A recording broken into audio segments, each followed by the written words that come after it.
He had always been the kind of man who found peace in quiet things. While others spent their weekends at crowded events or noisy gatherings, he preferred sitting by the water with a cup of coffee in hand, watching the sunlight dance across the surface of the lake.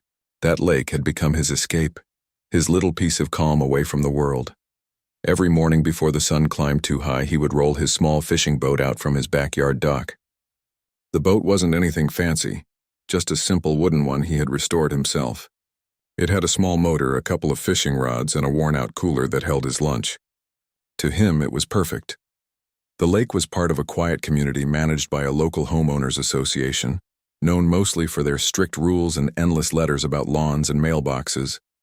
Still, he never had any trouble with them before. He kept his property neat, paid his dues on time, and minded his own business. He never imagined his little boat could cause any problem. One morning, as he returned from fishing, he noticed a white envelope stuck to his front door. It had the HOA logo printed at the top, and for a moment he thought it was another one of their newsletters. But when he opened it, his smile faded. The letter said his boat violated community standards because of its unauthorized storage and visual disruption to the lake's environment. They had issued him a fine and demanded he remove the boat within 10 days. He stood there in disbelief. Unauthorized storage? The boat was tied to his own dock on his property and had been there for years. He reread the letter twice, trying to make sense of it. But the more he read, the more absurd it sounded. That afternoon, he walked to the HOA office at the community center. Behind the desk sat a woman who barely looked up from her computer when he greeted her. He politely explained the situation, showing her a photo of the boat and the letter. She nodded slowly, saying she would bring it up with the board. Her tone made it clear she didn't care much about his problem. A few days later, another letter arrived. This time, the HOA claimed the color of the boat and its placement disrupted the lake's visual harmony. The fine was doubled. He could hardly believe it. The boat was painted a soft brown that blended perfectly with the dock. There was nothing flashy or out of place about it. He tried calling the HOA president, hoping for some understanding, but the man on the other end didn't give him much chance to speak. "Rules are rules," he said coldly. "If we make an exception for one, we'll have to do it for all." That night he sat by his kitchen window looking out at the lake. The moonlight reflected softly on the water. He couldn't understand why they cared so much about one small boat. He wasn't hurting anyone. He didn't throw loud parties or disturb the peace. All he wanted was to fish in the mornings and enjoy the stillness. But somehow that simple pleasure had turned into a problem for them. A few neighbors stopped by in the following days. One of them, an older man who lived across the lake, said quietly, "You're not the first one they've gone after. They fined my wife for hanging a bird feeder last year, said it attracted wildlife." He shook his head, half laughing, half frustrated. Another neighbor whispered, "They just like control. Don't take it personally," but it was hard not to. He decided to try one more time to comply just to keep the peace. He repainted the boat a dull gray, moved it slightly farther down his dock, and even added a cover to make it less noticeable. For a few days things were quiet again. He began to think it was over. Then a new letter arrived. This time they claimed the boat was not approved under the community's maritime aesthetic guidelines, words that made no sense to him at all. The fine had gone up again. They even threatened to report him for repeated non-compliance. His patience began to wear thin. He felt cornered by people who seemed to enjoy making his life difficult. He wasn't a confrontational man, but there was something deeply unfair about it all. The lake had always been a shared space, a symbol of peace for everyone who lived there. Now it was becoming a battlefield over something as simple as a fishing boat. He started to notice how often the HOA patrol car drove past his home. Sometimes they'd slow down near his dock taking photos. It made him uneasy, but more than that, it made him sad. The place he loved was turning into a source of stress. One evening he saw the HOA president and a few members standing near the lake's entrance, talking and pointing toward his property. He walked over, calmly asking if there was a problem. They told him they were considering restricting individual docking rights for community uniformity. In other words, they were trying to take away his access to the lake altogether. That night he sat outside long after dark. The air was cool, the water still. He thought about all the years he'd lived there, how he'd paid every fee, followed every rule, kept his lawn trimmed and his fence painted. And now for what? Because he loved the lake too much? Because his boat wasn't fancy enough for their standards? He realized something that night. Some people only understand control when they have it taken from them. He didn't know how yet, but he decided he wouldn't let them take away what he loved. The next morning, he poured himself a cup of coffee and walked down to his dock. The sun was rising, casting soft gold light across the water. He placed his hand on the side of his boat and smiled faintly. They could fine him, threaten him, and mock him all they wanted, but this lake, this peace, meant more to him than any of their rules. He didn't say anything to anyone after that. He just quietly started looking into how the lake was managed, who owned it, and what gave the HOA their power. The more he learned, the more something inside him began to shift. He had no idea that this small act of curiosity would change everything, not just for him, but for everyone in that community. And it all started because they fined him for his boat. The next few weeks were anything but peaceful.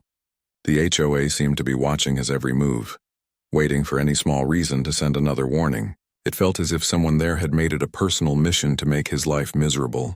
He'd wake up in the morning to find a note taped to his door, reminding him of another rule he'd supposedly broken. Sometimes it was about his trash bins being out too long. Other times it was about the length of his grass. It was clear they were trying to push him. He didn't fight back right away. Instead, he stayed quiet, doing what he could to keep things calm. He trimmed his lawn more often, parked his truck exactly the way they wanted, even adjusted the color of his outdoor lights to match their approved tones. But no matter how hard he tried, the letters kept coming. It was never really about the rules anymore. It was about control. The HOA president began sending emails to the whole neighborhood, reminding everyone that unauthorized boats could lower property values. It was a clear message aimed at him. Some neighbors began to avoid eye contact when passing by, afraid to get involved. Others whispered quietly that the HOA had gone too far, but no one dared say it aloud. He noticed how the president would stroll by his property, taking photos of his dock and writing notes in a little book. Sometimes he'd pretend to be on his phone but would stop just long enough to glare at the boat, tied neatly to the dock. It wasn't anger he felt anymore. It was disappointment. This was supposed to be a friendly community, a place where neighbors looked out for each other. But power, even in small amounts, can make people lose sight of kindness. One afternoon, he received a certified letter. Inside was a list of new lake compliance rules passed by the HOA board. The document said all boats had to be registered, approved, and stored in designated areas, none of which applied to his property. He read it twice and sighed. They were changing the rules just to target him. He walked down to the water's edge, staring out at the calm ripples. The lake had always been his safe place, but now it felt like someone had fenced it in. He thought about all the hours he'd spent there, the sunrises he'd watched, the quiet moments when he could just breathe. They couldn't understand what that peace meant to him. A few days later, he attended the HOA meeting for the first time in years. The room was filled with residents sitting in folding chairs, some frustrated, others indifferent. The president sat at the front with his papers neatly stacked, his tone sharp and official. When it came time for public comments, he stood up. He spoke calmly, explaining that his boat was well-maintained, safe, and had never caused harm or clutter. He told them how much he loved the lake and how unfair it felt to be targeted for something so harmless. A few people nodded, clearly agreeing, but too afraid to speak up. The president smirked and replied, "We appreciate your opinion, but we have to maintain standards. Rules exist for a reason." The man could feel the weight of the room. He knew nothing he said would change their minds. The vote was taken quickly, and the board decided to keep the fines in place. He walked home that evening in silence. The path beside the lake was lined with lanterns, their reflections stretching across the dark water. He thought about moving away, finding another place where people minded their own business. But deep down, he knew that wouldn't solve anything. People like the ones running that board existed everywhere. They didn't just want order, they wanted control over others. Weeks passed, and the tension in the community grew. The HOA had begun patrolling more frequently, measuring fences, counting flower pots, and inspecting driveways. It felt like a neighborhood under watch.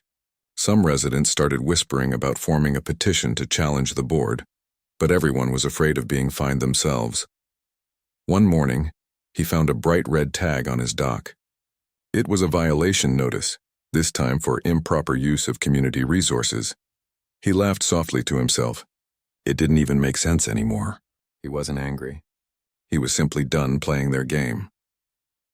Later that day, while walking along the shore, he overheard two board members talking near the parking area. They mentioned that the HOA only leased the management rights to the lake, but didn't actually own it. That small detail caught his attention. He didn't say a word, but that evening he began to do some quiet research. He spent hours online looking up property records, public maps, and old documents. He discovered something interesting. The HOA didn't own the lake at all. The land and water were technically private property under a holding company that had gone inactive years ago. The HOA had been acting as if they owned it, collecting fees and making rules, but legally they had no real claim to it. That discovery sparked something inside him.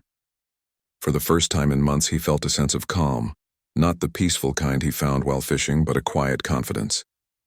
He realized that the people trying to control him might not be as powerful as they thought. Over the next week, he started reaching out to local offices, learning about property transfers and ownership laws. He didn't tell anyone what he was doing. He kept going about his days like nothing had changed.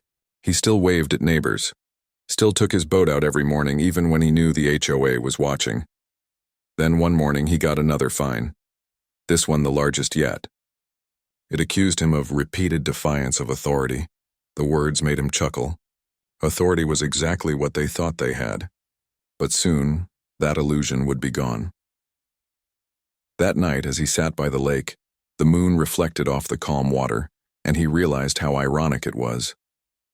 They had started this whole fight because they wanted to control what happened on this lake.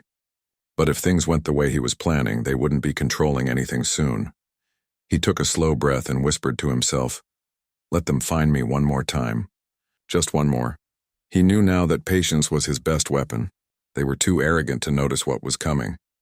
And while they spent their time writing up new rules and counting his supposed violations, he was quietly setting up the one move that would end it all. The same lake they were using to punish him was about to become his greatest victory. And when it happened, they'd finally understand what real authority looked like. He didn't tell anyone what he had discovered. The less people knew, the better. After months of being pushed around, he finally had something the HOA didn't: information.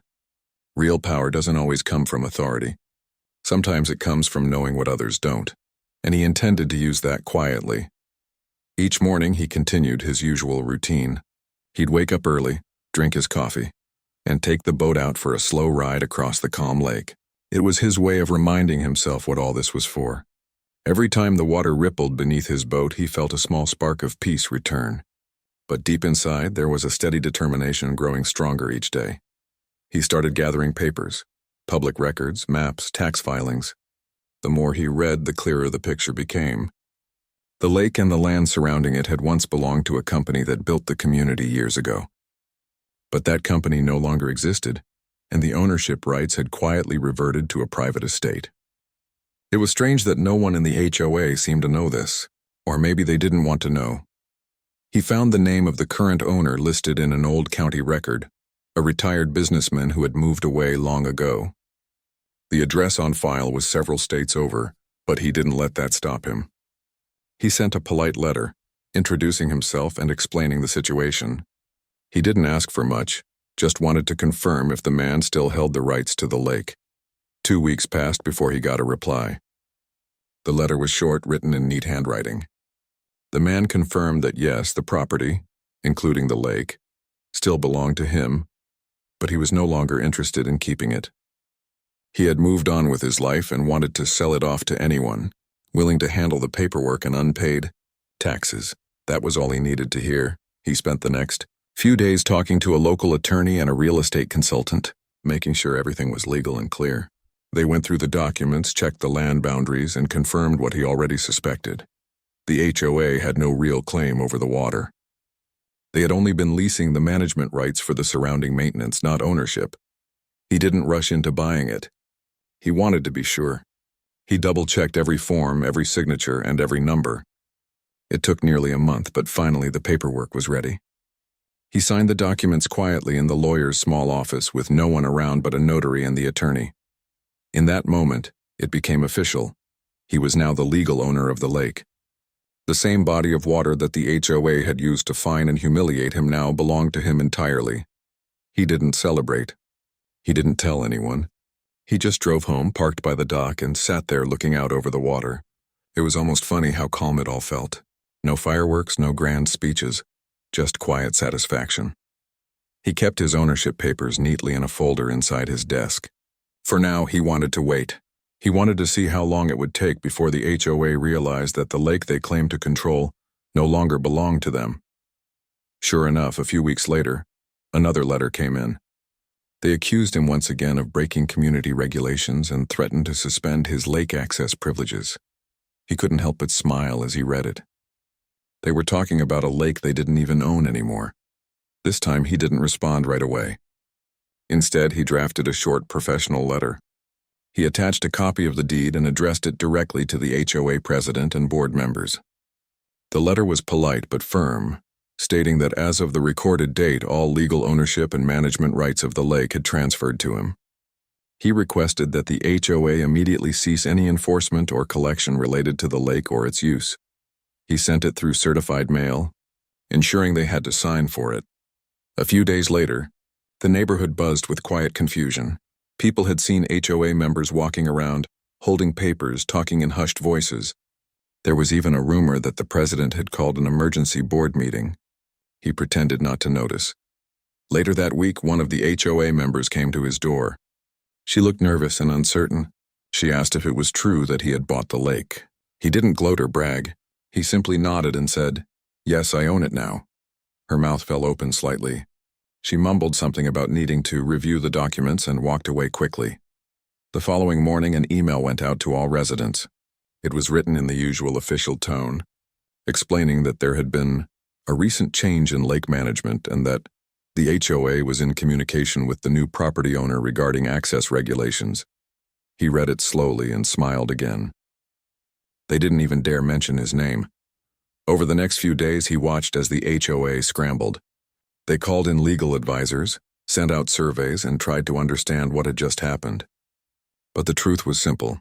He had done everything legally and quietly. There was nothing they could do. He didn't rush to make changes. Instead, he spent his days maintaining the dock, cleaning up the shoreline, and making the lake better for everyone. Some of his neighbors began to stop by, curious about what was happening. They asked if the rumors were true, and he calmly confirmed it.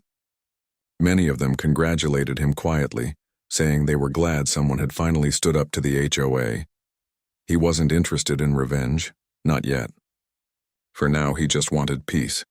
But he also knew that people like those on the board would never stop unless they were made to understand what fairness really meant. One evening, as the sun dipped below the trees, he sat by the water, watching the orange glow fade into the waves. He thought about everything that had happened, the unfair fines, the arguments, the cold faces at the meetings. And now it was all turning around. The lake was his. The water, the docks, the peace, and all his. He felt something deeper than satisfaction. It was justice, but quiet and calm, the kind that didn't need noise or applause. The same people who had once fined him for owning a boat on this water now had to seek his permission just to touch it, and while they were busy trying to figure out how it happened, he was already thinking about the next step, how to make sure they learned the lesson they had forced him to live through. He didn't want to hurt anyone. He just wanted them to feel what it was like to be powerless in the face of unfair rules. The moment was coming, and this time, he wouldn't need to raise his voice or fight back with anger. The lake itself would do the talking. The morning started out quiet like any other. The lake was still, the air calm, and a few ducks floated lazily near the reeds. He was sitting on his porch sipping his coffee when he saw a group of people gathering near the community center. He didn't have to guess who they were. The HOA board always met early, especially when they were panicking about something. He knew they had received the deed by now. He imagined the president's face when he read the letter, the realization sinking in that the lake no longer belonged to them. He could almost picture the argument that must have followed, the confusion, the disbelief, the scramble to find someone to blame. Later that afternoon, an email went out to all residents announcing an emergency HOA meeting to discuss lake access matters. That was his cue. When evening came, the community hall filled up fast. The usual rows of folding chairs were arranged neatly, and at the front sat the board members, their faces tight with forced smiles. He arrived quietly, took a seat near the back, and listened. The president began talking about recent developments regarding the management of the lake. His voice shook slightly as he spoke about how certain changes in ownership were under legal review. It was clear they were trying to downplay what had happened. He waited patiently. When the floor opened for questions, a few residents stood up, confused and worried. One man asked, "Is it true someone bought the lake?" Another woman said, "Does that mean we can't use it anymore?" The board members exchanged awkward glances, unsure how to respond. Finally, the president cleared his throat and said, "There's been a transfer of rights, but we are in communication with the new owner." That was when he stood up. The room turned quiet as everyone's eyes shifted toward him. He walked slowly to the front, calm and collected, holding a folder under his arm. He didn't raise his voice or make a scene. He simply spoke clearly so everyone could hear. "I'm the new owner," he said. The silence that followed was heavy. You could hear the soft hum of the ceiling fan spinning above. A few people gasped quietly. The president's face turned pale, his mouth slightly open but no words coming out. He opened the folder and held up a copy of the deed for everyone to see. "I legally purchased the lake and the surrounding rights," he explained. "This means the HOA no longer has authority over its use, management, or access. From now on, all matters related to the lake will go through me directly." For a long moment, no one spoke. Then the questions started. A resident near the front asked, "Does that mean we can't fish or use our kayaks anymore?" He smiled gently and said, "Of course you can. This lake belongs to the people who respect it, who treat it fairly. I'm not here to take anything away. I'm here to make sure it's enjoyed by everyone, without unnecessary rules or unfair fines." The room filled with murmurs. Some people smiled, others nodded. But the board members looked furious. The president stood up, trying to regain control. "You can't just take over a community resource," he shouted. "The HOA governs this neighborhood, and that includes the lake." He turned to face him and calmly said, "You governed it under a lease. That lease expired years ago. You've been enforcing rules on property that wasn't yours. I simply bought what was available for sale, something you could have done yourself." The president's jaw tightened. He had no answer for that. Another resident stood up and said, "Honestly, maybe this is for the best. The HOA's been going too far lately." A few people clapped quietly. Others began to nod in agreement. The power in the room shifted, and the board could feel it. He continued, speaking calmly but firmly. "Starting next month, I'll be implementing a fair set of lake use guidelines. No hidden fees, no random fines, no harassment. Just simple rules to keep it clean and safe. Anyone who wants to enjoy it is welcome." A few more people clapped, this time louder. The board members whispered among themselves, trying to figure out what to do next.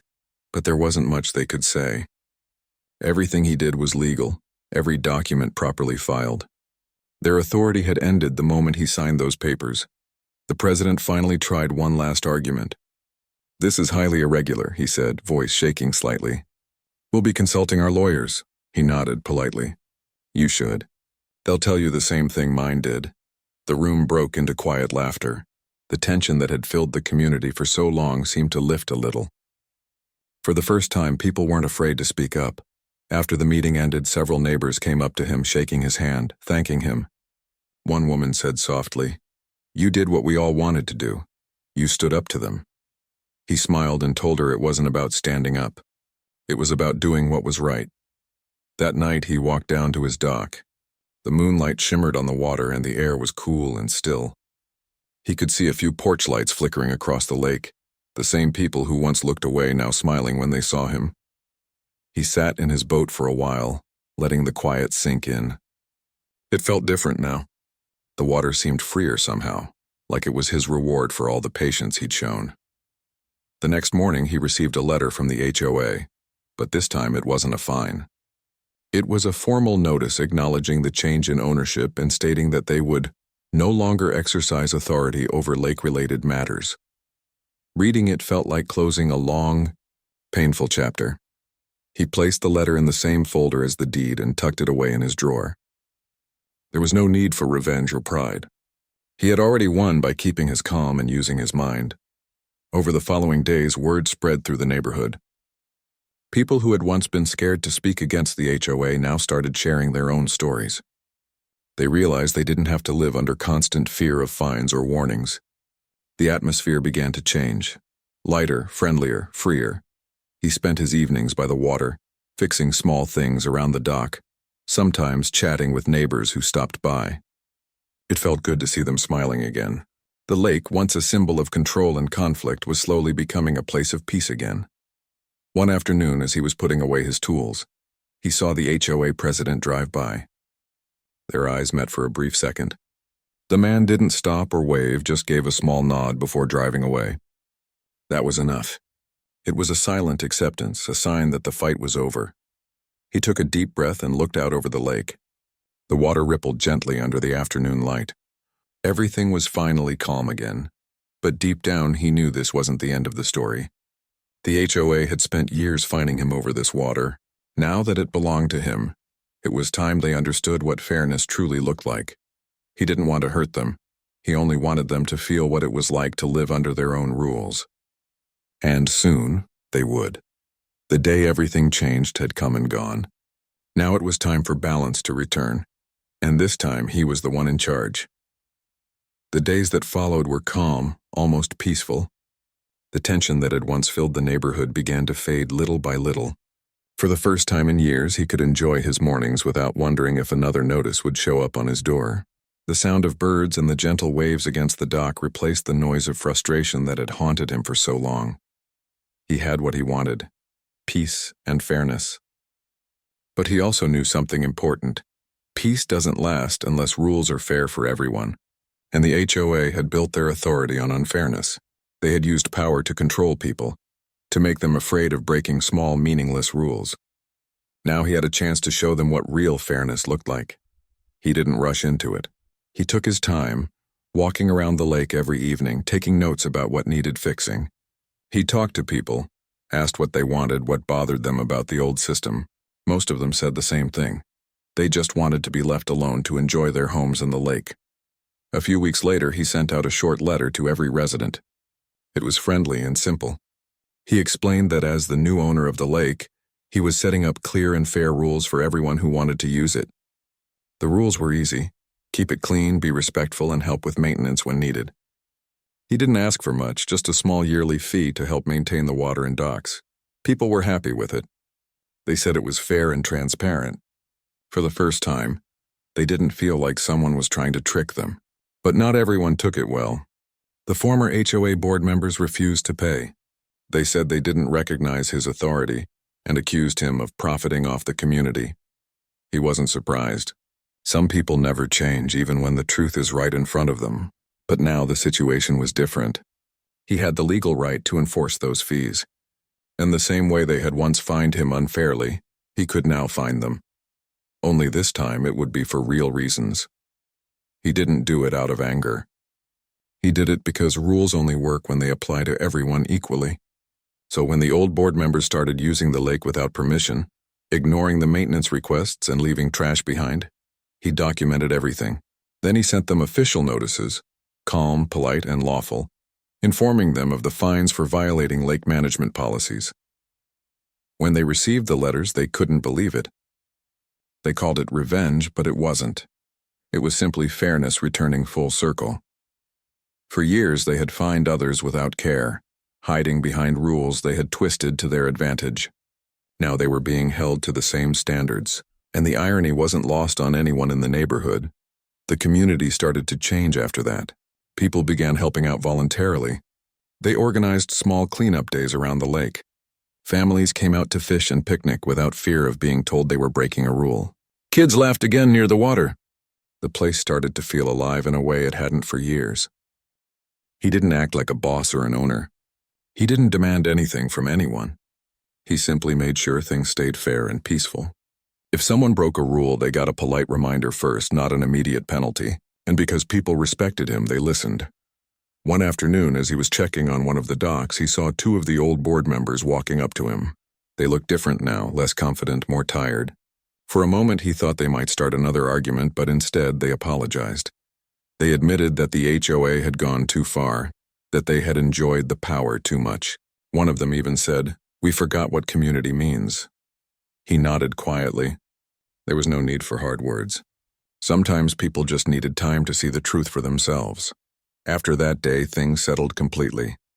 The old HOA disbanded their lake committee, realizing they had no control anymore. They even agreed to follow the new guidelines like everyone else. The following summer was one of the best the community had seen in years.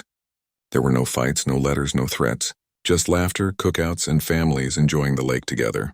He would sit on his porch in the evenings, watching the sunset reflect on the water, listening to the faint sounds of people talking and laughing in the distance. That was all he had ever wanted, to see peace return. Sometimes neighbors would come by to thank him. They'd tell him how different life felt now, how much lighter everything seemed without constant rules and threats. He always told them the same thing. It was never about fighting them. It was about making things right. One morning, as he sat on his boat in the middle of the lake, he looked around and thought about how far things had come. This same water had once been the source of his stress. Now it was a symbol of balance and quiet justice. He realized something deeper in that moment, that sometimes the best way to win isn't by shouting or arguing. It's by staying patient, learning the system and using it wisely. He remembered all those nights when he had felt powerless, reading those unfair letters. And now he had turned that same system into something that worked for everyone. He didn't gloat, didn't boast. He just smiled quietly to himself, feeling the soft wind on his face as the boat drifted. He had proven that real strength isn't loud. It's calm. It's patient. It's knowing when to act and when to wait.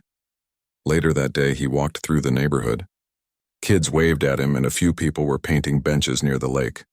Someone had planted new flowers by the walking path. The place looked beautiful, alive again. He realized then that the story wasn't really about revenge. It was about restoring peace, about standing up to unfairness without becoming unfair yourself. The HOA had once fined him for his boat, trying to make him feel small. But instead of fighting with anger, he used patience and knowledge, and in the end he didn't just win. He changed the whole community. That evening, as the sun dipped low, he sat on his porch once again. The light shimmered across the calm water, and the air was filled with the soft sounds of the world settling down for the night. He took a deep breath and felt a quiet satisfaction. He didn't need anyone to thank him or praise him. The peace around him was enough. He smiled, watching the reflection of his boat sway gently in the golden light. The lake was finally his, but more importantly, it was free, just like it should have always been. The people who once fined him now followed his fair rules. And the man who just wanted a little peace had ended up bringing it back to everyone. Sometimes life has a funny way of balancing things. He didn't need to say it out loud. But in his heart he knew the lake had chosen the right owner.